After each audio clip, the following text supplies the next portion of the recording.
So I just want to thank the IIF. I think that it's been a very interesting day. We've had a lot of different perspectives and speakers from different parts of the world, from different regulatory bodies, from different companies, and just it provided us, I think, a way to think about the shared responsibility model that was mentioned in the cloud computing session, about how that actually applies to a lot of what we heard today. When you think about the collaboration that's necessary in order to be able to keep building and innovating across the different throughout the financial services industry, that innovation has to come with a balance between the regulators and the regulated, being on par. They're never going to be completely on par, but having some type of balance, because when the financial services industry moves further ahead than where the regulators are, and that gap becomes too wide, there becomes a lot of concern by the regulators of what is going on, how do I stay on top of it?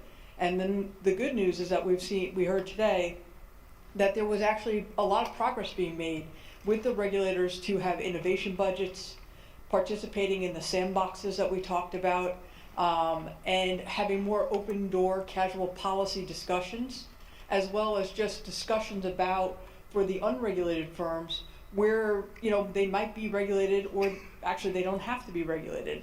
So when you put all that together, it's actually a really nice and innovative way that we are coming together as an industry with the regulators to make sure that the pace of change actually does not have to slow down. And I think, based upon what we heard today from the quantum computing session, that is absolutely not going to happen. While the fintechs were thought to be the great disruptors, and have turned out to be more of our collaborators and partners, apparently the quantum computing will be that next big disruptor. And the other thing that I learned from today is that there's a lot of reading that can be done on many of these topics that have come up that I don't really necessarily understand at this point, but clearly I need to. The one thing that I think that we also have to keep in mind is the role of data. We talked a lot about that today in a variety of different ways.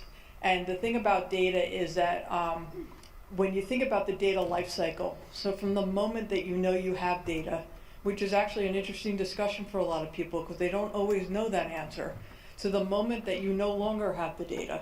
And what does that really mean? Do I not have it because I sold it, because I destroyed it, or because I think I put it off somewhere in storage and therefore I don't have responsibility for it or need for it anymore?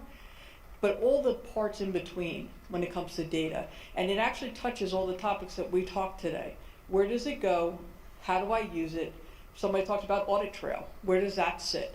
When you think about financial crime and related to data, there's a lot of changes to data that happen within organizations. It's not just about how it comes and how it goes and the security over that and what people are telling you about how to use it, but it's how you yourselves use it. Which departments within your organizations actually use that data? How does it get changed? Is there an audit trail against it, as I mentioned? And what does it mean to report on it? Can you report on it outside? And what do you have to do to anonymize that data or to encrypt it? We had a discussion the other day about data risk, and somebody talked about homomorphic encryption, yet something else I have to read about. And basically, if I understand it correctly, like quantum computing, it is a new way of thinking about encryption in the fact that you actually do not have to decrypt data. You actually have encrypted models that read the encrypted data. So therefore the data never gets unencrypted.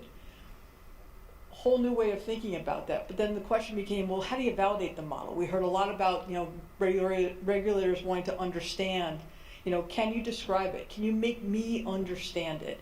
And how it's built, how it all works, how it goes through that technology stack, and what is the end result?